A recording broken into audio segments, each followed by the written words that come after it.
Perfecto. Entonces, argentino también. Sí, argentino de nacimiento, hasta hace cuántos años vive en Estados Unidos.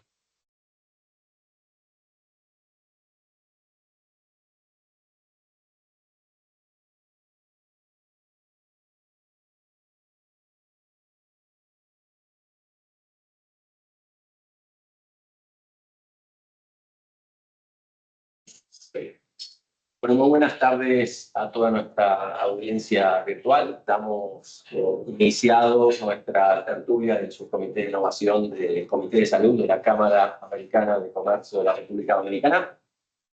Viendo que somos una audiencia virtual muy numerosa, para mí es un honor poder tratar de colaborar en poder guiar esta conversación entre el doctor David Kalmovich, que ya lo presentaré en breve, y todos los miembros de nuestro comité. Para dar un poquito de contexto de lo que vamos a transitar hoy, en principio la idea es poder discutir con un poquito de profundidad cuál es el valor y el beneficio de una certificación en calidad y seguridad internacional para poder capturar un mercado tan importante y una oportunidad tan importante que tiene la República Dominicana, que es el turismo de salud. En ese sentido, hemos invitado a nuestro invitado de honor, el doctor David Kalmovich, para que tengan una referencia de él. El doctor tiene una especialidad en terapia intensiva pediátrica, terapia intensiva de adultos y anestesiología. Ha trabajado hace ya mucho tiempo en Estados Unidos, donde reside, y actualmente desempeña un rol en una aseguradora muy importante de Estados Unidos, la cual tiene más de 90 millones de afiliados. Como es el director de asuntos legales para justamente todo lo que tiene que ver con discusiones médicas respecto a la pertinencia de la prescripción de un tratamiento médico.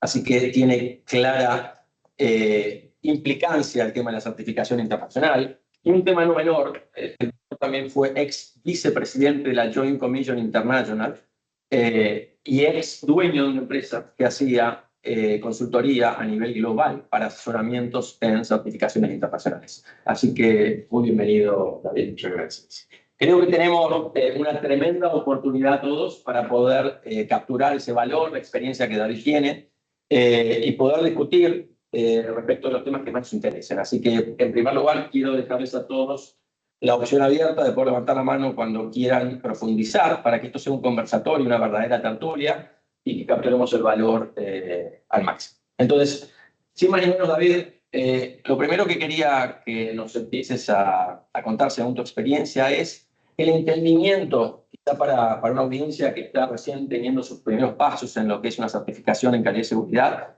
de qué es una certificación, qué implica y cuál sería la razón para cualquier stakeholder del sector salud de embarcarse en ese camino. Bueno, empiezo por la parte segunda de tu pregunta y qué es para un prestador entrar en el proceso de acreditación o certificación. Primero de todo, tienen que querer. Hay que querer.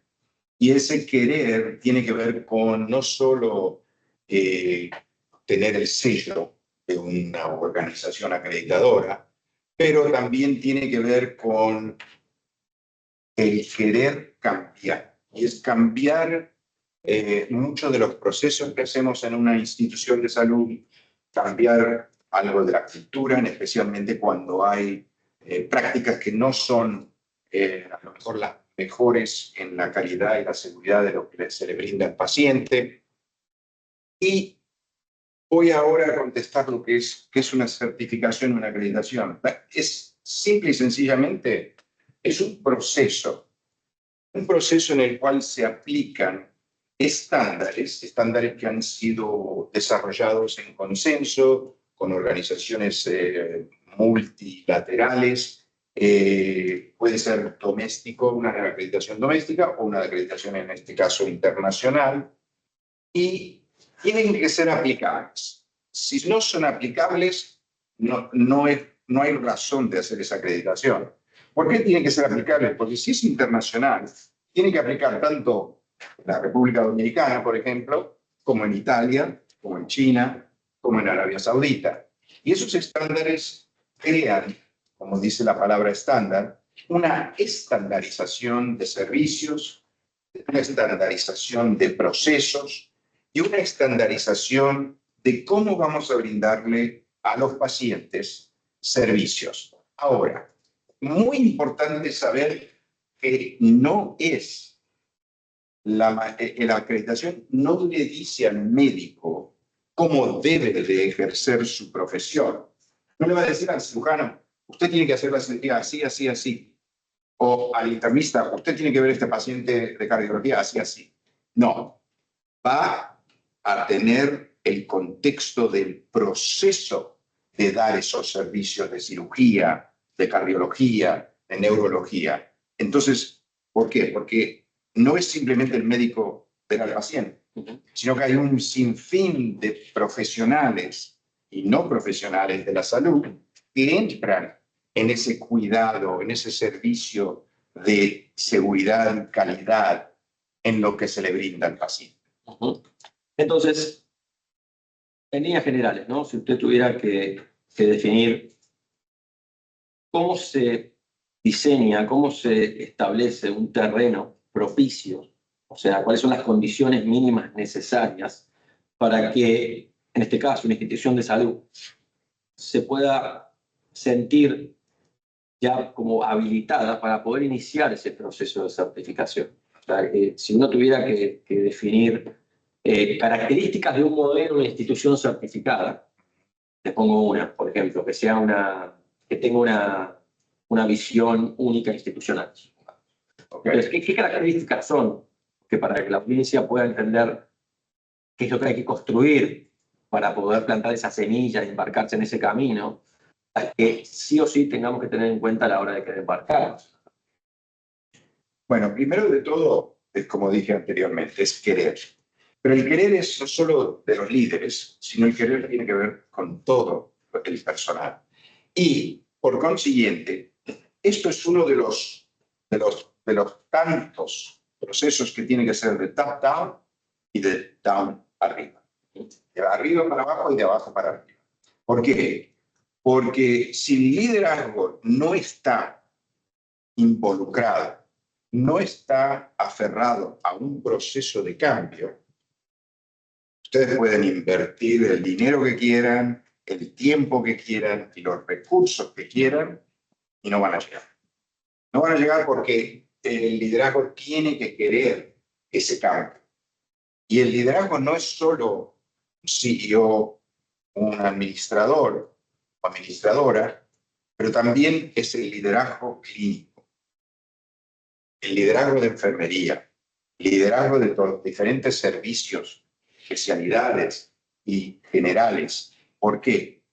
Porque tenemos que tener en cuenta de que cada uno de esos componentes es un eje que engrana para que esta máquina trabaje y para que esto sea un resultado positivo. Sin ese componente de compromiso personal y profesional y de equipo, y el de la parte equipo es algo que ustedes van a ver en cualquier acreditadora, van a ver la palabra equipo repetida miles de veces. Por consiguiente, si eso no existe, no va a trabajar el sistema. Entonces, todos tienen que estar en conjunto para querer llegar a empezar al proceso de acreditación.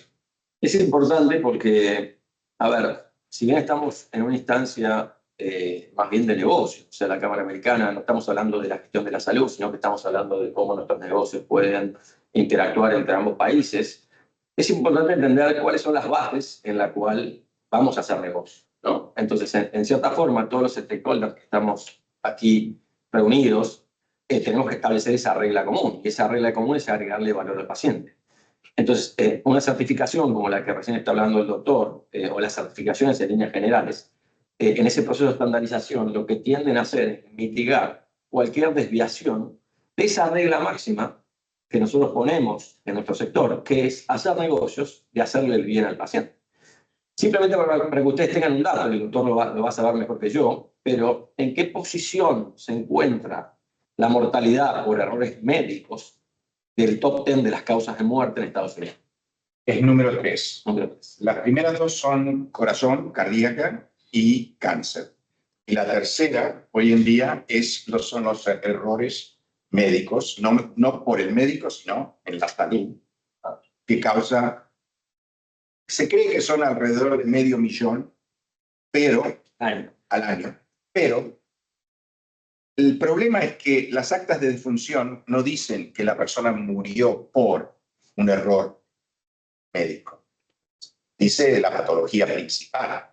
Entonces, no sabemos verdaderamente si es más o menos. Sabemos lo que gastamos. Y perdóname que sos amigo y sos CEO, pero no estoy de acuerdo. ¿Por qué? De lo que vos dijiste. ¿Por qué? Porque la industria de la salud es un negocio. Sin duda. Es un negocio y hay un factor económico dramático que nosotros como instituciones hospitalarias de salud gastamos X todos los años. Pero el problema es ese X. ¿Cuánto gastamos de ese X en los errores que se han causado?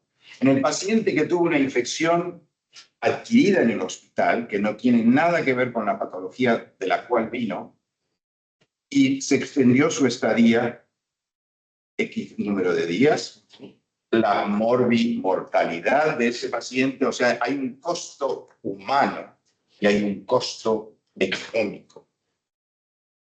El costo humano es 100% para ese paciente y la familia. El costo económico es un porcentaje de lo que es el total de la economía de esa institución. Ahora, una de las cosas más importantes que no se deben olvidar es que en Estados Unidos los pagadores, cuando hay ciertos eventos adversos, los que se llama, el gobierno ha establecido los no eventos o nunca eventos o never events, esos son eventos que no deben de ocurrir en una institución de salud. El ejemplo, paciente llega para una hernia inguinal, proceso ambulatorio, se debe de ir a su casa en pocas horas después de la cirugía, pero el hospital no tiene un proceso apropiado, tiene un proceso, todos tienen que tenerlo, por lo menos por escrito, pero del dicho a hecho hay mucho trecho. Entonces, por consiguiente, ese paciente se levanta para ir al baño, digamos, se cae, se fractura la cadera. El gobierno americano le dice, yo te pago, digamos que es un paciente público, yo te pago el procedimiento quirúrgico de la hernia y de la estadía de pocas horas. De la fractura en adelante hasta la rehabilitación, el hospital lo tiene que pagar. El gobierno no lo paga. ¿Qué pasó? Como todo, que el gobierno pone, las aseguradoras privadas de Estados Unidos tomaron no eventos como parte de su proceso de aceptar o no pagar cuando existe una situación de ese tipo. Me imagino que, sin duda, parte de la dificultad o los desafíos que tiene el sector salud americano como global es justamente la optimización en el uso del recurso principal, que es el recurso económico, para agregar valor sobre el paciente. Y todos estos desperdicios que usted está hablando, claramente hay que definir una estrategia respecto de cómo mitigar, ¿no? Y en ese sentido, yo creo ahí hay una, digamos, una correlación muy concreta de que para que usted pueda definir que existió un never event en un hospital, el hospital tiene que, por lo pronto, medirlo, registrarlo en algún lado, hacerlo público y poder tomar acción de eso que se evidenció. Bueno, esos sí están acreditados. Okay. Si los que no están acreditados no lo hacen. Okay. Eso levantan la alfombra, lo barren abajo y lo cubren con la alfombra.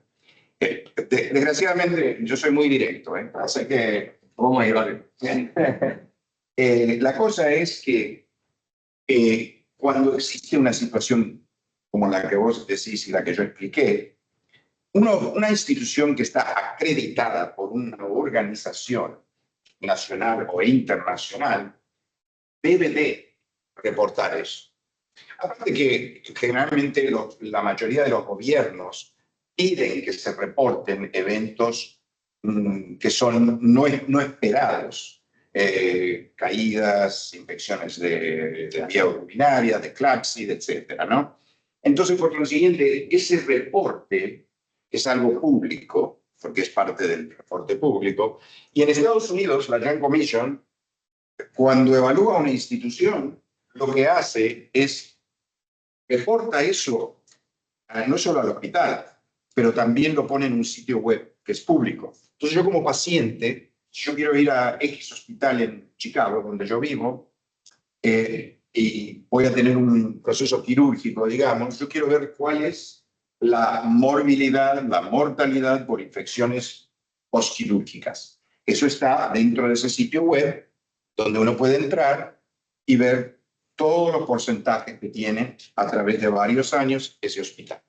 Y qué score le dieron a ese hospital por tener mejores prácticas o no tan buenas prácticas. Entonces, la acreditación, en mi opinión, y en la opinión de muchos, y hay varios estudios, es algo que nos da una herramienta, es una herramienta que nos da la habilidad de estandarizar servicios, los procesos de los servicios de salud, en la cual uno mide la efectividad y la eficiencia de lo que uno está haciendo. Por consiguiente, yo veo que estoy por arriba de la tasa normal de mi país o de mi región o de mi estado, entonces yo tengo que hacer algo, cambiar mis procesos, mejorar esos procesos y medirlo otra vez para yo demostrar público a mis competidores, al gobierno, de que ahora mi tasa es por debajo de lo nacional. Eso es lo que buscan los hospitales. ¿Qué quiere decir eso? Hablemos ahora del negocio. Del negocio lo que pasa es que entonces, teniendo menos complicaciones, yo gasto menos. Al fin del día, lo que me cuesta o el costo de cama por día va a ser menos de lo que es si yo tengo un paciente que me utiliza esa cama por X días más, porque aunque yo en este país o en otros países, que me quedé helado, la verdad, que paga la aseguradora por esos servicios de complicaciones, el hospital igualmente está gastando recursos. Y si uno hace un estudio costo-beneficio, va a ver que el paciente de complicaciones, aunque le están pagando, el hospital está gastando más. Es importante porque obviamente estamos aterrizando el tema justamente al título que nos convoca, que es capturar un mercado como el turismo de salud. Pero creo que ya a esta altura, muchos de los que tenemos las discusiones en los diferentes subcomités, nos vamos dando cuenta de cuál es ese gap para poder llegar al punto cero sobre el cual construir estos nuevos negocios. Para poder lograr un escenario avanzado como el que el doctor nos está explicando de Estados Unidos, mínimamente necesitamos tener sistemas digitalizados que nos permitan recopilar información. En el país el desafío de la digitalización es un desafío relevante, o sea que ya tenemos una tarea en los cimientos del sistema de salud de la República Dominicana que tenemos que definir. También estamos hablando que tenemos un comité de asuntos regulatorios, transparencia, en donde, por ejemplo, en Estados Unidos, como nos explica el doctor, todo hospital que tiene una certificación, en este caso la Joint Commission, tiene un requisito de publicar sus resultados para poder estar continuamente comparado con sus pares. Eso también es súper importante, no solamente para el paciente que pueda realmente tener una opinión calificada del lugar donde se va a atender, sino también, ya le preguntaremos al doctor más adelante, respecto del sistema pagador. O sea, en nuestro caso, y no pasa solamente en la República Dominicana, en Argentina también, hay una incentivación intrínseca, quizá no voluntaria, a la ineficiencia. Porque si yo me equivoco y tengo una cama vacía versus tener un paciente que traté con un antibiótico por 5 días de una infección que no era parte de la razón por la cual el paciente está, hoy me lo están pagando. Ahora bien, en la medida que no tengamos digitalización, en la medida que no tengamos reglas claras, en la medida que no tengamos una regulación como corresponda, todo esto va a seguir pasando. Con esto no estoy queriendo poner un horizonte sombrío como el clima de los últimos 10 días. Simplemente lo que quiero es que todos los integrantes de este comité sepan desde dónde partimos, porque claramente si uno está pensando directamente en ir a capturar un mercado tan interesante como el turismo de salud, pero no tiene en cuenta de dónde partimos, yo siempre hago los mismos chistes, pero todos los que me conocen saben que mido 5 pies. Es como tener la intención de yo querer hacer una volcada en básquet sin entender de dónde parar. ¿Bien? Entonces, salvada la analogía personal, que siempre es bueno para no herir a nadie, creo que es importante que lo tengamos en cuenta, ¿no? Pero ahondando en lo que usted dijo, yo tengo esta pregunta va con 3 pedazos. La primera es si una certificación es una meta, si es un punto de partida, si es una mejora continua, o sea, en función, usted tuvo a cargo una empresa internacional que ha estado en los 5 continentes. Me gustaría que me recuerden cuántos países y hospitales ha colaborado en este proceso para poder tener peso específico de su respuesta, pero entender cuál es la filosofía que uno debe tener a la hora de emprender este camino. Y ya una segunda pregunta más dirigida a los beneficios de una certificación es, usted trabaja en una empresa de aseguramientos, es un pagador con más de 90 millones de afiliados.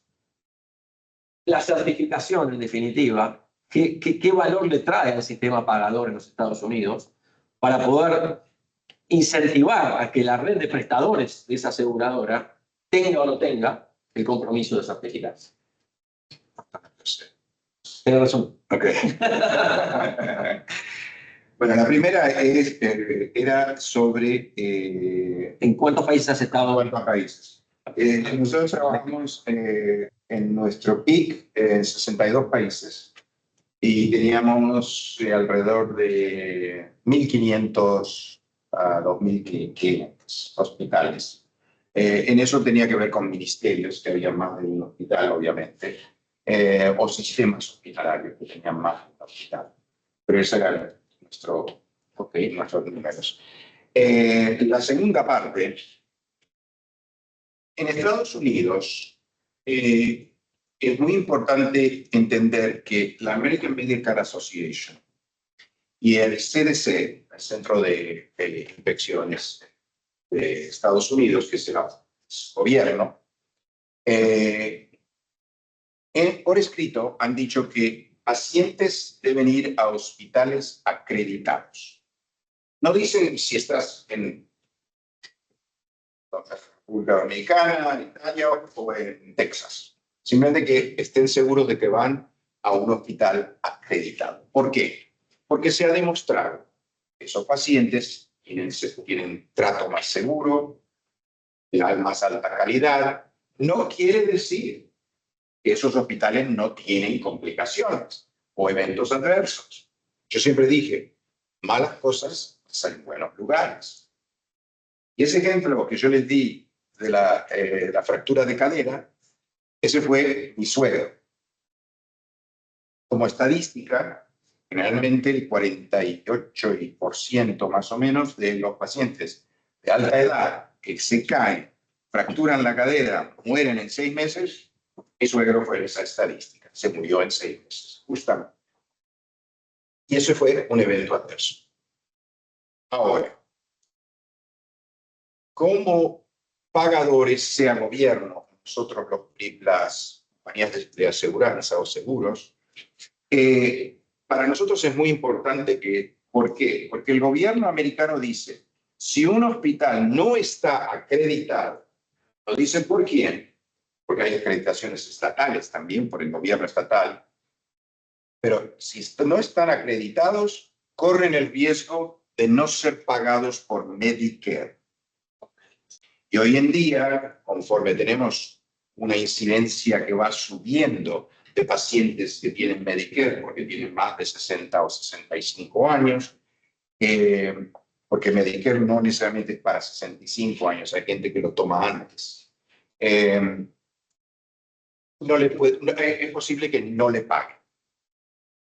Entonces, el hospital obviamente corre un riesgo económico bastante grande porque son millones de dólares por año, muchos millones de dólares de los pacientes que tienen de Medicare.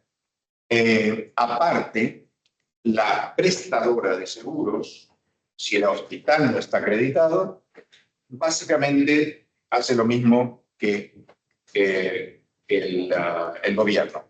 Dicen, es posible que yo no te pague porque no estás acreditado.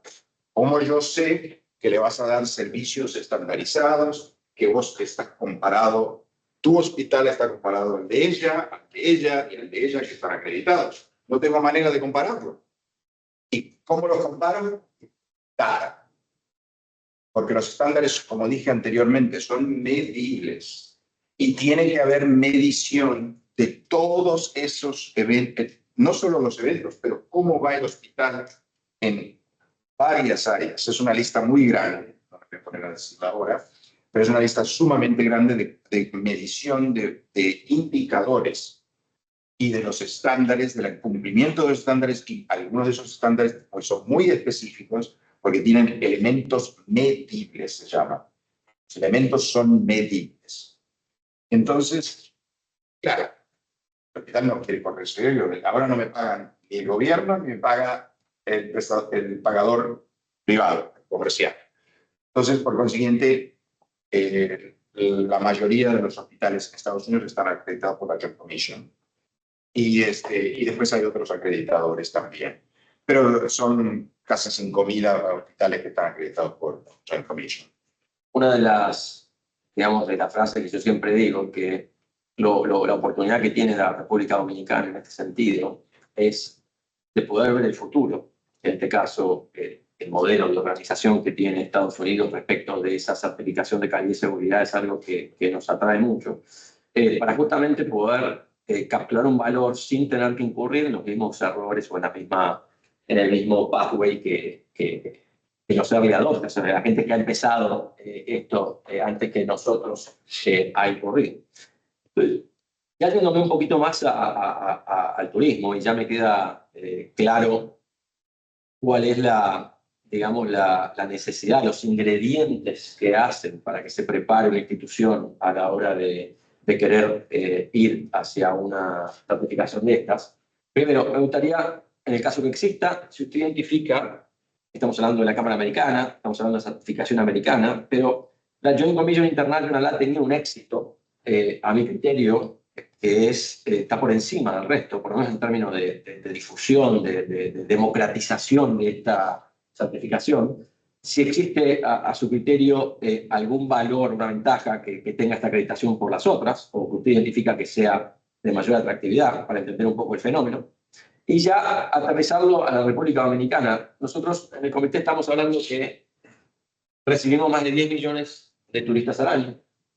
De esos 10 millones de turistas al año, la mitad son de Estados Unidos, otro tanto importante son de Canadá. Entonces empezamos a hablar justamente de capturar esas oportunidades de nuestro sector en ese segmento, ¿no? Hemos hecho divisiones en lo que es la oportunidad de negocio del tratamiento del paciente internacional. En este caso lo llamamos más vulgarmente turismo médico. Y también tenemos todo un segmento de oportunidad de optimización que se llama medicina turística. La medicina turística, para aclararlo, son aquellas situaciones de salud que tiene el ciudadano americano en su paso por el país de turismo. O sea, que no está viniendo al país por la razón de la salud, sino que se enferma durante el país. Que no es un tema menor. Y un tercer punto respecto de la oportunidad de turismo médico importante es la diáspora.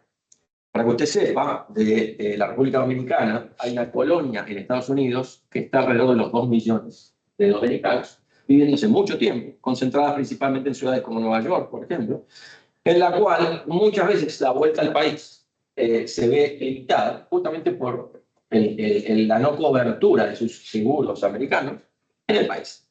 Entonces, en ese sentido, le concretizo la pregunta. A nivel de turismo de salud, ¿Qué valor aportaría una certificación como la Joint Commission de capturar algún tipo de estos segmentos de negocios? Y ya puntualmente desde su rol como pagador, ¿bien? Y lo digo más, no tanto para el desarrollo del turismo médico, del paciente internacional, pero por ejemplo, de la medicina turística, haciendo el ejemplo si algún afiliado de su aseguradora tiene una intercurrencia en el país, si agrega valor o no tener una certificación y por ende poder tener un acuerdo comercial o un acuerdo de convenios de servicios, ya sea que ellos sean de urgencia y no tanto. Sí, el gran problema que existe para las compañías de seguro en Estados Unidos de dar cobertura internacional, que sí existe un producto, cobertura internacional. El problema es que no tenemos información. No sabemos cómo es el hospital. ¿Es el mejor? Más o menos, de los peores. O sea, no tenemos esa información nosotros. Y claro, nosotros, obviamente, el miembro de nuestra empresa o de todas las empresas de seguros, que es el paciente, nosotros queremos que reciban los mejores tratos, con las menos complicaciones, primero y principal por el paciente y segundo por la parte financiera.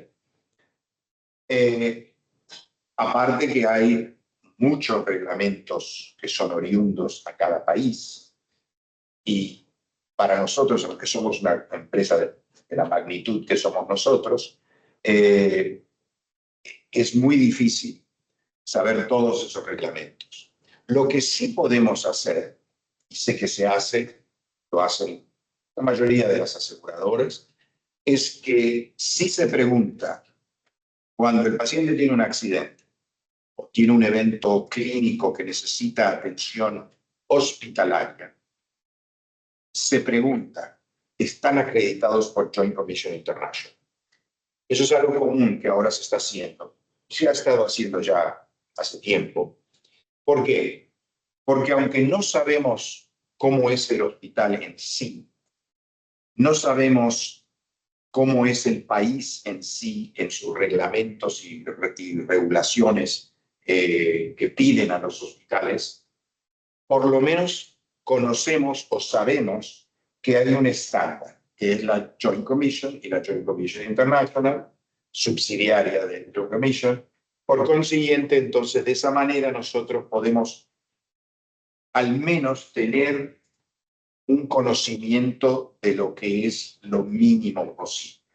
Porque la acreditación, siempre digo, es lo mínimo. O vulgarmente hablando, es el suelo. Y de ahí para arriba, porque no es el techo. Por consiguiente, eso es muy importante saber. Como dije anteriormente, es una herramienta. En honor al tiempo y a poder dejar espacio para que ustedes participen, simplemente voy a hacer un pequeño cierre. Yo creo que en líneas generales, a mí me gusta hacer analogías, sin que esto implique, y está grabado, pero sin que esto implique un reduccionismo de la complejidad del sector salud. Pero una certificación internacional hace las veces de la estrella Michelin en un restaurante. En definitiva, lo que está tratando de establecer una certificación es un idioma común y un comparativo común que nos permita establecer que estamos hablando de lo mismo. Y digo hablando porque, como bien decía recién el doctor Jaimovich, el hablar de lo mismo es la base para terminar demostrando que tenemos los mismos resultados. Tener los mismos resultados, como lo dice la palabra, es el final de la consecuencia de cómo ejecutamos todas esas políticas, protocolos y procedimientos que decimos tener de manera igualitaria en todos los países. El resultado es el que finalmente va a terminar demostrando si en un hospital que logró una certificación de calidad y seguridad internacional puede ejecutar realmente lo que dice la ciudad. Entonces, creo que es una oportunidad enorme para este país que nosotros nos pongamos en este camino, que entendamos cuáles son esos gaps para poder ponernos al nivel, que entendamos cuáles son esas lecciones aprendidas que un país como Estados Unidos tiene a la hora de poder acelerar toda esta deuda que tenemos para iniciar este proceso Y finalmente, para poder tener un sistema de salud certificado y no tanto instituciones aisladas, que no son simplemente más que burbujas en un entorno que todavía tiene una deuda tanto de calidad como seguridad. Así que agradezco, David, todo este tiempo. Me encantaría quedarme mucho tiempo más hablando contigo. Entiendo que la gente también. Abrimos las preguntas. Sí, hay una ya no sé si la pueden ver. Sí, sí, la abrimos. Por suerte la presbicia me quita los primeros 20 centímetros. Sí, cuando estábamos estudiando la acreditadora, nos recomendaron tomar una que estuviese acreditada por ISQA. ISQA. ¿Qué tan importante es esto? Muy buena pregunta. Sí, es sumamente importante. ¿Por qué? Porque yo podría poner una acreditadora internacional y decir que es la mejor. ISQA es el acreditador de los acreditadores. Ellos crearon una organización de fines sin lucro en la cual ellos tienen sus propios estándares.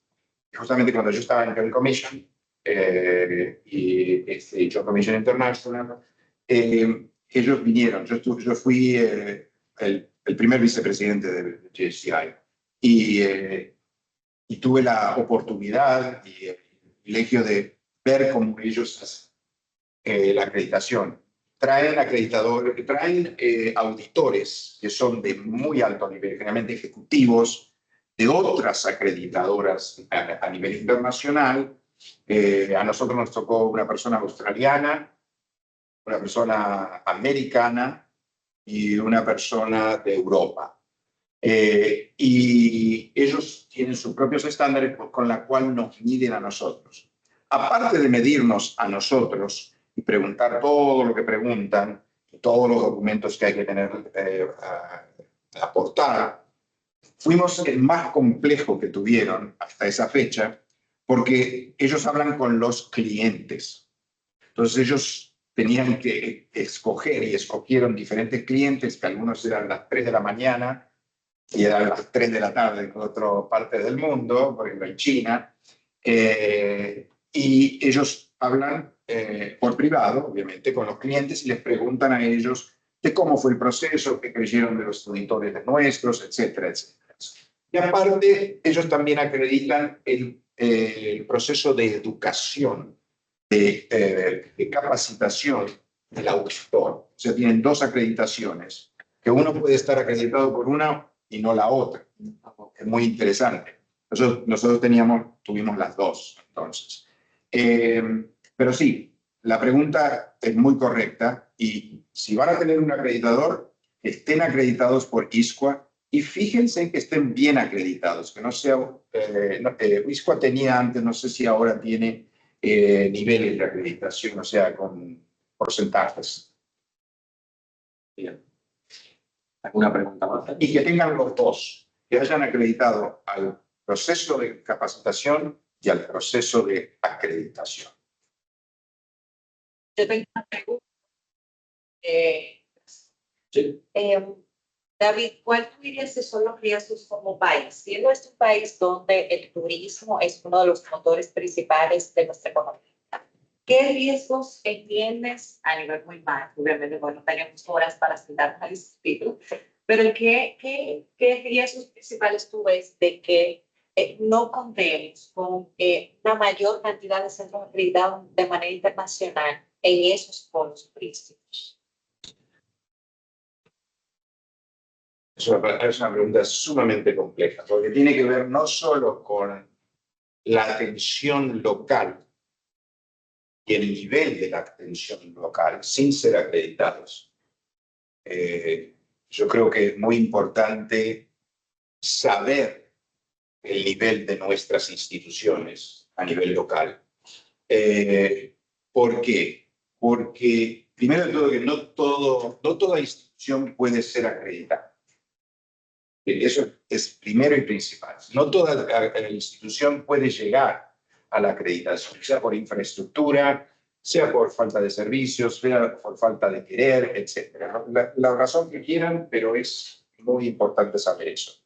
Segundo, si no sabemos qué nivel tiene nuestro sistema nacional sea público y o privado, es muy difícil decir qué es lo que va a causar la acreditación internacional o si no la tenemos, qué es lo que puede causar.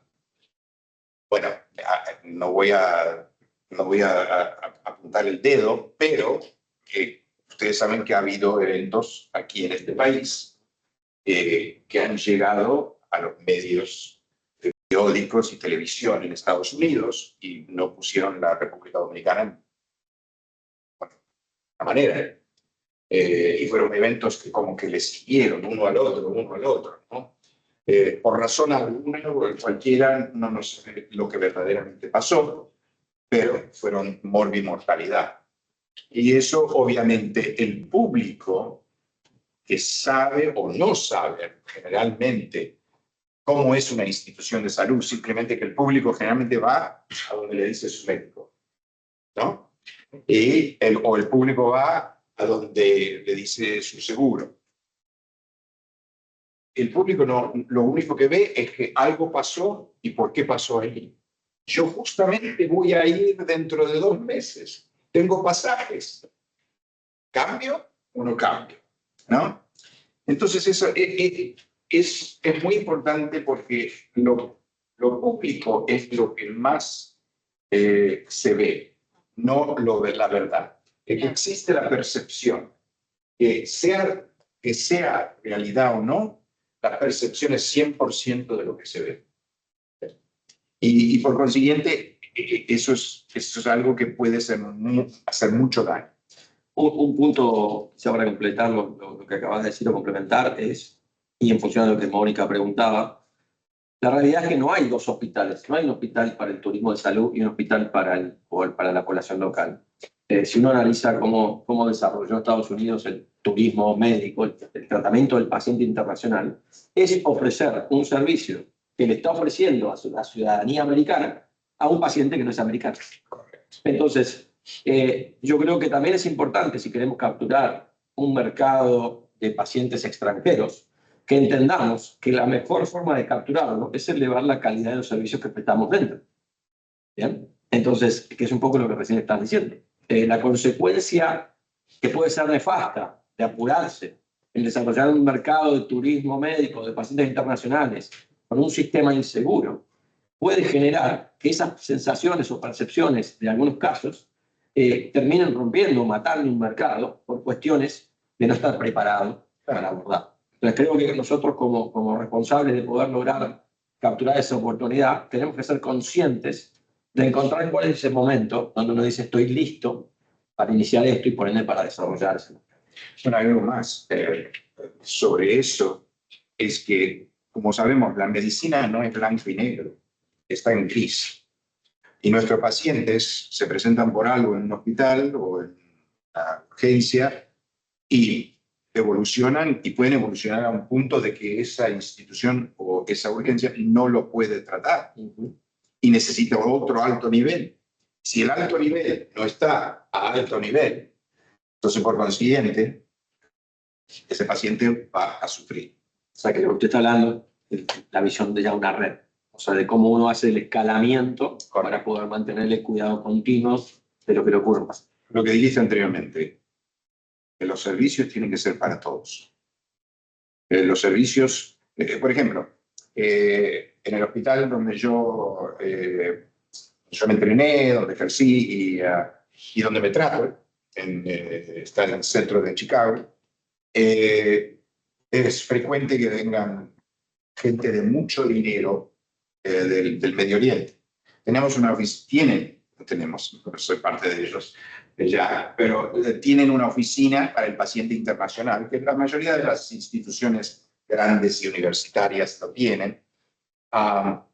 Y en este caso era un jeque de Qatar y vino todo su equipo 2 meses antes para preparar todo un piso para que sea como él quería. Y obviamente ese señor tiene mucho con qué pagar, pero el trato clínico, lo que se le dio, se le estaba dando al paciente de Medicare. No, ninguna diferencia. Mismo medicamento, misma cama, etcétera, ¿no? Simplemente que no tenía inodoro de oro. Bueno, espero que hayan aprovechado esta tertulia con el doctor Jaimovich. Sin dudas, para nosotros fue un gran honor tenerlo aquí. Él me lo ha dicho, yo lo voy a hacer público, que queda a disposición por si en algún momento ustedes tienen alguna otra inquietud o si desean profundizar sobre algún tema en particular. Entiendo que aquí representamos a toda la industria y por ende quizás hemos hablado más de algunos stakeholders y no tanto de otros, pero creo que este es un buen primer canal para poder intentar definir un plan que nos permita colaborar entre Estados Unidos y la República Dominicana en este objetivo de mejorar el sistema de salud de la República. Muchas gracias. Muchas gracias. Gracias.